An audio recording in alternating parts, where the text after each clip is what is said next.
जब भी जीवन में समस्याएं आए, धैर्य और साहस से उनका सामना करें। गरुड़ आए धरी तेज अपारा, मुक्त करी दीन है प्रभु बल सारा।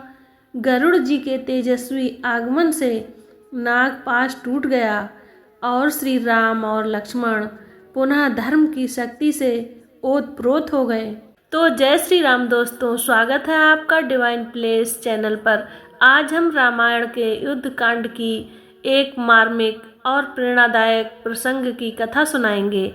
यह कथा है राम लक्ष्मण बंधन की, जिसमें रावण ने छल और मायावी शक्तियों का सहारा लिया।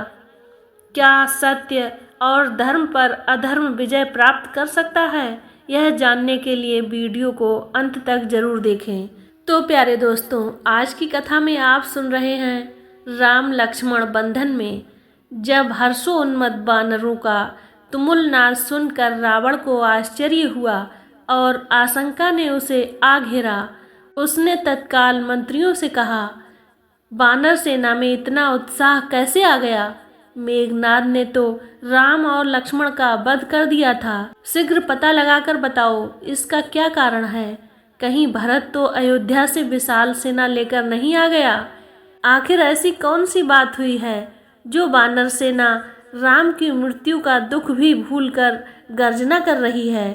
तभी एक गुप्तचर ने आकर सूचना दी कि राम और लक्ष्मण मरे नहीं हैं, वे नागपाश से मुक्त होकर युद्ध की तैयारी कर रहे हैं। यह सुनते ही रावण का मुख फीका पड़ गया। उसने क्रोधित होकर पराक्रमी धूम्राक्ष को आज्ञा दी, हे वीर श्रेष्ठ धूम्राक्ष, तुमने अब तक अनेक बार अद्भुत पराक्रम प्रदर्शित किया है।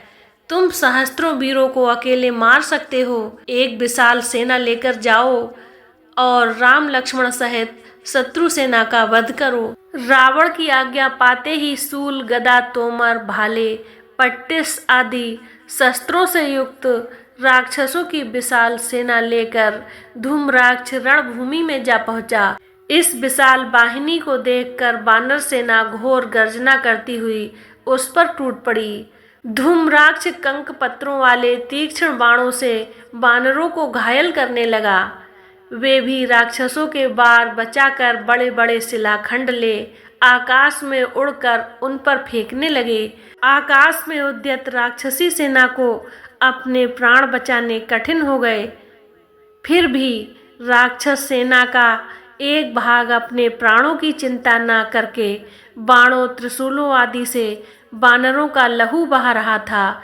चारों ओर रक्त की नदियां बहने लगीं। जिधर देखो उधर ही राक्षसों और वानरों के रुंड मुंड दिखाई देते थे। कानों के पर्दों को फाड़ने वाला चित्कार और हाहाकार सुनाई दे रहा था। रणोन्मत्त धूम्राक्ष हताहत वीरों के शरीरों को रौंदता हुआ अपने अग्नि बाणों से वानर सेना को भस्मीभूत कर रहा था। उसके आक्रमण की ताव न लाकर वानर सेना इधर उधर भागने लगी।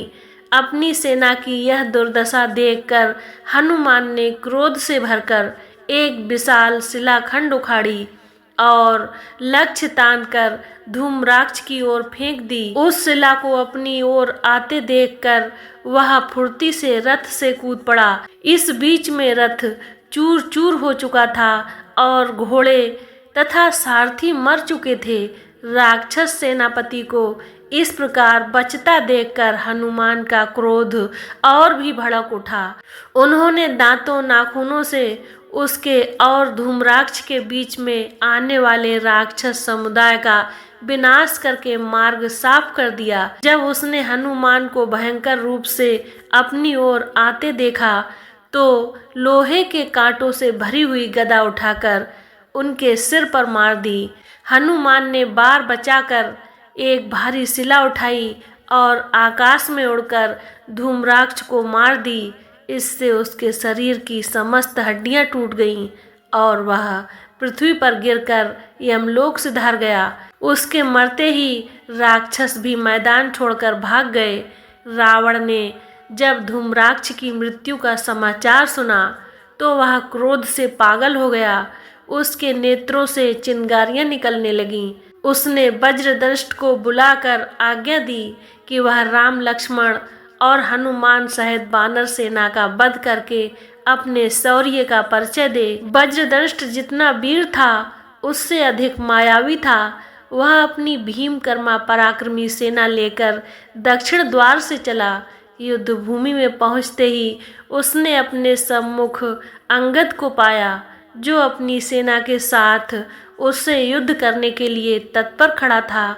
वज्रदंष्ट को आते देखकर वानर सेना किचकिचाकर राक्षसों पर टूट पड़ी।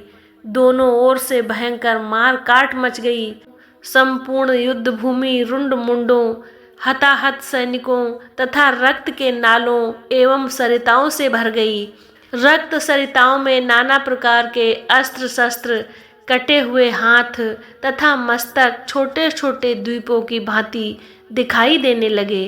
अंगद और वानर सेनापतियों द्वारा बार बार की जाने वाली सिंह गर्जना ने राक्षस सैनिकों का मनोबल तोड़ दिया। जब उन्हें अपने चारों ओर राक्षसों के कटे हुए अंग दिखाई देने लगे तो वह अपने प्राणों के मोह से रणभूमि से पलायन करने लगे। अपनी सेना को मरते कटते और कायरों की तरह भागते देखकर वज्रदंष्ट दुगने पराक्रम और क्रोध से युद्ध करने लगा। उसने तीक्ष्ण तरबाणों का प्रयोग करके वानरों को घायल करना आरंभ कर दिया। क्रुद्ध वज्रदंष्ट के भयानक आक्रमण से पीड़ित होकर वानर सेना भी इधर उधर छिपने लगी। उनकी यह दशा देखकर अंगद ने उस राक्षस सेनापति को ललकारा, वज्रदंष्ट, तूने बहुत मार काट कर ली, तेरा अंत समय आ गया है। अब मैं तुझे धूम्राक्ष के पास भेजता हूँ। यह कहकर अंगद उससे जाकर भिड़ गए। दोनों महान योद्धा मस्त हाथियों की भांति एक दूसरे पर प्रहार करने लगे। दोनों ही रक्त से लथपथ हो गए।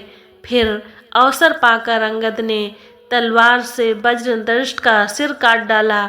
अपने सेनापति के मरते ही राक्षस सेना मैदान छोड़कर भाग खड़ी हुई। तो प्यारे मित्रों, आज की कथा को यहीं पर विराम देते हैं। अब आइए कुछ अनमोल वचनों को सुनते हैं। बाधा काल नेमि सुनि आए, माया पास महाघोर लगाए। रावण ने राम और लक्ष्मण को मायावी नाग पास में बांध दिया, जिससे दोनों मूर्छित हो गए। नाग पास जब गए रघुराई, धर्म अधर्म तब तूरी समाई। श्री राम और लक्ष्मण को बांधने पर अधर्म को क्षणिक विजय का भ्रम हुआ, लेकिन धर्म सदा विजयी होता है। गरुड़ आए धरी तेज अपारा, मुक्त करी दीन है प्रभु बल सारा। गरुड़ जी के तेजस्वी आगमन से नागपाश टूट गया और श्री राम लक्ष्मण पुनः धर्म की शक्ति से ओतप्रोत हो गए। सत्य और धर्म सदा अजेय होते हैं, चाहे परिस्थिति कितनी भी प्रतिकूल क्यों ना हो। छल और अधर्म का अंत निश्चित है, क्योंकि ईश्वर का आशीर्वाद धर्म के साथ होता है। जब भी जीवन में समस्याएं आएं, धैर्य और साहस से उनका सामना करें। तो दोस्तों, यह कथा हमें सिखाती है कि सत्य और धर्म को कोई पराजित नहीं कर सकता, चाहे संकट कितना भी बड़ा क्यों ना हो। धैर्य और ईश्वर पर विश्वास हर बाधा को पार कर सकता है।